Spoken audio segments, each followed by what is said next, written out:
Class 10 के examination में plane mirror का जो कॉन्सेप्ट होता है वो बच्चों को आना ही चाहिए, क्योंकि रिफ्लेक्शन का ये बहुत ही इंपॉर्टेंट टॉपिक है।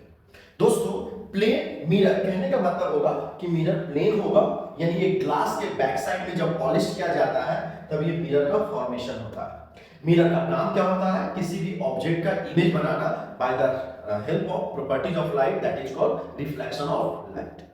अब बात ये है कि हमें इसका पूरा रे डायग्राम बहुत अच्छे से समझना है, और अगर रे डायग्राम से समझते हैं तो इसकी सारी प्रॉपर्टी को हम बहुत अच्छे से समझ पाएंगे। दोस्तों, ये एक प्लेन मिरर रखा हुआ है। प्लेन मिरर के सामने में एक ऑब्जेक्ट रखा हुआ है जिसका हाइट दिया हुआ है AB, उसको HO से रिप्रेजेंट किया गया है।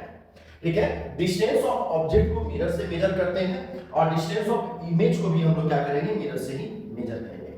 लेकिन प्लेन मिरर के द्वारा जो इमेज का फॉर्मेशन होता है, वो इमेज की क्या प्रॉपर्टीज और क्या खास बात होता है, ये जानना हमारे लिए बहुत ज्यादा जरूरी होता है। अब देखिए ध्यान से, ये ऑब्जेक्ट है बच्चों, इस ऑब्जेक्ट से इनफिनाइट नंबर ऑफ रे निकलता है, लेकिन आप जानते हैं कि किसी भी इमेज का फॉर्मेशन होने के लिए रे का कम से कम एटलीस्ट 2 रे का मिलना अति आवश्यक होता है, और अपियर्स टू मीट होगा तभी इमेज का फॉर्मेशन होगा। यानी अगर हम इमेज का डेफिनेशन की बात करेंगे तो हम बोलेंगे कि if 2 rays of light coming from source after reflection और रिफ्रैक्शन, मतलब रिफ्लेक्शन और रिफ्रैक्शन के बाद जिस बिंदु पर मिलता हो उस बिंदु पे इमेज का फॉर्मेशन करता हो, ठीक करता है। अगर वह रेज ऑफ लाइट रियलिटी में मिलेगा तो वो रियल इमेज बनाएगा, और अपियर्स टू मीट होगा तो वो क्या बनाएगा? वर्चुअल इमेज बनाएगा। अपियर्स टू मीट होगा तो वर्चुअल इमेज, और रियलिटी में मीट करेगा, रियलिटी में एक दूसरे को काटेगा तो हम लोग क्या बोलेंगे बच्चों? रियल इमेज बोलेंगे। अब बात हमारा यहाँ पे ये आता है कि जब कोई रेज किसी भी ऑब्जेक्ट से निकलता है तो यहां से एक रेज जो गया है इस डायरेक्शन में गया है, और यहां टकराने के बाद ये लॉ ऑफ रिफ्लेक्शन को फॉलो करते हुए ये इस डायरेक्शन में चला गया। यहां से दूसरा रेज निकला, ये भी लॉ ऑफ रिफ्लेक्शन को फॉलो करते हुए इस डायरेक्शन में चला गया। और एक रेज जो आया तो किसी भी सरफेस पे जब कोई रे परपेंडिकुलर होता है ना, सरफेस पे परपेंडिकुलर होगा तो वो क्या करेगा? उसी पाथ पे कम बैक आ जाएगा, यानी जिस पाथ पे गया वापस उसी पाथ पे चला गया।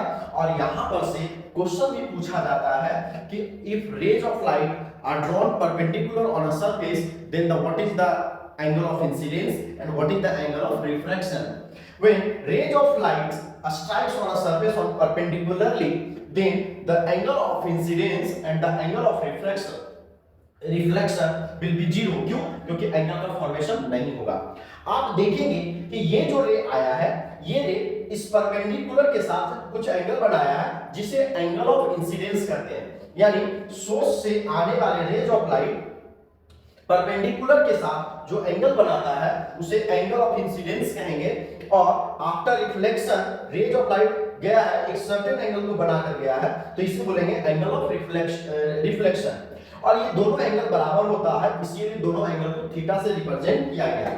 बट एंगल ऑफ रिफ्लेक्शन को हम लोग रिप्रेजेंट करते हैं एंगल ऑफ आई, और एंगल ऑफ रिफ्लेक्शन को रिप्रेजेंट करते हैं एंगल ऑफ आर। ये दोनों एंगल आपस में क्या होते हैं बच्चों? बराबर होते हैं और इक्वल होते हैं।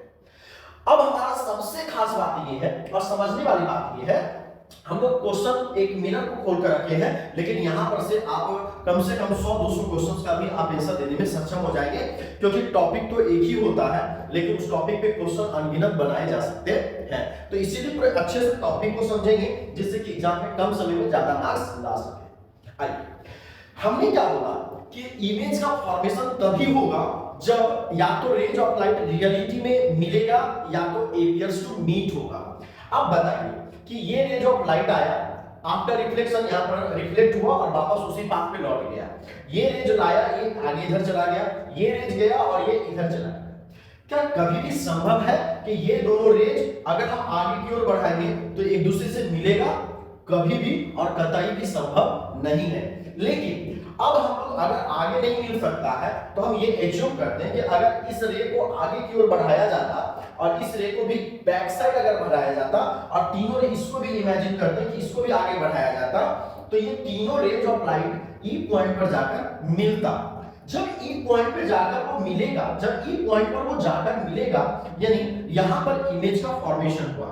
लेकिन क्या ये रेज रियल में मिला? नहीं। क्या ये रेज रियलिटी में मिला? नहीं। तो ये appears to meet है। रियल में रेज ऑफ लाइट तो यहां गया और यहां से टकराने के बाद इधर जाएगा। रियल में तो रेज ऑफ लाइट यहां गया और इधर चला गया। यहां पर रेज ऑफ लाइट रियल में नहीं मिल रहा है, यानी appears to meet है। क्या बच्चों? appears to meet है। और appears to meet होगा तो उसे हम लोग बोलेंगे वर्चुअल इमेज। क्या बोलेंगे बच्चों? Virtual image. और यानी ई पॉइंट पे क्या बना? एक वर्चुअल इमेज बना।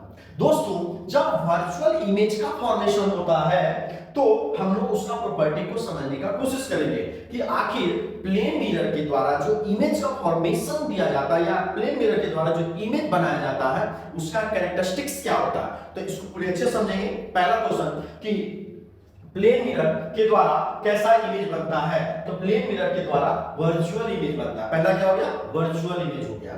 और जो भी इमेज वर्चुअल होगा वो इरेक्ट होगा। वो कैसा हो जाएगा बच्चों? इरेक्ट। यानी हम आपको आगे भी पढ़ाएंगे वर्चुअल इमेज जो होगा वो इरेक्ट इमेजेस हो जाएगा। क्या हो जाएगा? इरेक्ट इमेज हो जाएगा। और रियल इमेज जो होगा वो क्या हो जाएगा? इन्वर्टेड। इन्वर्टेड मतलब उल्टा, और इरेक्ट मतलब वस्तु के कंपैरिजन में सीधा रहेगा। मतलब यहां से इरेक्ट और इन्वर्टेड को समझने का अगर कांसेप्ट की हम अगर बात करेंगे तो ये virtual image as compare to object सीधा होता है, और इन्वर्टेड इमेज वस्तु के कंपैरिजन में इन्वर्टेड यानी उल्टा होता है। क्या हो जाता है बच्चों? उल्टा होता है। अब यहां पर ध्यान से देखिए, यानी प्लेन मिरर के द्वारा अगर इमेज कहीं पर आपको दिखाना हो तो ये डायग्राम को आप यूज कीजिएगा और इमेज का फॉर्मेशंस बनाइएगा। समझिए बात को। लेकिन इमेज का कैरेक्टरिस्टिक्स, तो इमेज कैसा बनेगा? वर्चुअल। और वर्चुअल इमेज हमेशा क्या होता है? इरेक्ट। यानी दो प्रॉपर्टी तो आपको समझ में आएगा। तीसरा प्रॉपर्टी, वस्तु यानी इमेज जो बनेगा डिस्टेंस ऑफ ऑब्जेक्ट, यानी डिस्टेंस ऑफ ऑब्जेक्ट और डिस्टेंस ऑफ इमेज दोनों बराबर होगा। यानी कोई ऑब्जेक्ट प्लेन मिरर से अगर 15 सेंटीमीटर डिस्टेंस पे है तो उसका जो इमेज बनेगा वो भी कितना डिस्टेंस पे होगा बच्चों? मिरर से 15 सेंटीमीटर डिस्टेंस पे ही बनेगा। यहां से भी 15 सेंटीमीटर और यहां से भी क्या बनेगा बच्चों? 50 सेंटीमीटर का फॉर्मेशन होगा। यानी हम कह सकते हैं distance of object is equals to distance of image. क्या बोलेंगे बच्चों? Distance of object is equals to distance of image. ये बात हम लोग यहां पे करेंगे। तीसरा प्रॉपर्टी, चौथा प्रॉपर्टी, हाइट ऑफ ऑब्जेक्ट। अगर ये 5 सेंटीमीटर हाइट का ऑब्जेक्ट है तो इमेज का हाइट जो होगा वो भी कितना हो जाएगा बच्चों? 5 सेंटीमीटर ही होगा। यानी height of object is equals to height of image. Height of object is equals to height of image. यानी चौथा प्रॉपर्टी हमारा हो गया, जितना ऑब्जेक्ट का हाइट होगा उतना ही इमेज का भी हाइट होगा। इसके बाद नेक्स्ट प्रॉपर्टी, अगर कोई ऑब्जेक्ट मिरर की ओर भी वेलोसिटी से जा रहा हो, कोई ऑब्जेक्ट मिरर की ओर धीरे धीरे शिफ्ट होता हो, मिरर की ओर जा रहा हो भी वेलोसिटी से, तो उसका जो इमेज होगा वो भी मिरर की ओर भी वेलोसिटी से आता हुआ प्रतीत होगा। यानी जब अगर इस पेन को मैं इधर शिफ्ट कर रहा हूं तो इसका जो इमेज होगा वो भी क्या करेगा? ऐसे ऐसे ऐसे आना शुरू करेगा। तो यहां पर एक बहुत खूबसूरत सा क्वेश्चन पूछता है कि एक बंदर 20 मीटर पर सेकंड की वेलोसिटी से 20 मीटर पर सेकंड की वेलोसिटी से प्लेन मिरर की ओर जा रहा है तो उसका इमेज किस वेलोसिटी से इधर आता हुआ प्रतीत होगा? तो कितना जाएगा बच्चों? 20 सेंटीमीटर से ही आता हुआ प्रतीत होगा, है ना? किससे? इस बंदर को नहीं। अगर ये 20 वेलोसिटी से जा रहा है तो ये भी 20 से आएगा। बंदर की बात नहीं की, कोई बैठा हुआ इंसान को बंदर अगर 20 से जा रहा है तो और इमेज भी उसका 20 से ही आता हुआ प्रतीत होगा। तो ये 20 से जा रहा है और ये 20 से आ रहा है। लेकिन अगर बोलेगा कि ये बंदर है या कोई आदमी, छोड़ दो बंदर, कोई आदमी अगर इस मिरर की ओर 20 मीटर पर सेकंड की वेलोसिटी से जा रहा हो तो इस आदमी को इसका इमेज किस वेलोसिटी से आता हुआ प्रतीत होगा? तो इस आदमी को इसका इमेज जो होगा वो 20, ये 20 से जा रहा है और ये 20 से आ रहा है। तो जब अपोजिट डायरेक्शन में दो ऑब्जेक्ट चलता हो, यानी ये 20 मीटर पर सेकेंड और इधर से आ रहा हो 20 मीटर पर सेकेंड, तो अपोजिट डायरेक्शन में अगर कोई दो वस्तुएं मूव करती है तो ये दोनों का स्पीड जो होता है वो हम लोग ऐड कर देते हैं, यानी कितना था? 40 मीटर पर सेकेंड। आप इस एग्जांपल को ऐसे समझिए कि जब आप ट्रेन में बैठे हुए रहते हैं तो ट्रेन में जो अपोजिट डायरेक्शन से आने वाली ट्रेन होती है वो अपने जिस स्पीड से चल रहे थे उससे ज्यादा स्पीड से वो आपको चलती हुई दिखाई देती है। क्यों? क्योंकि यहाँ पर दोनों ट्रेनें अपोजिट डायरेक्शन में जा रही होती हैं।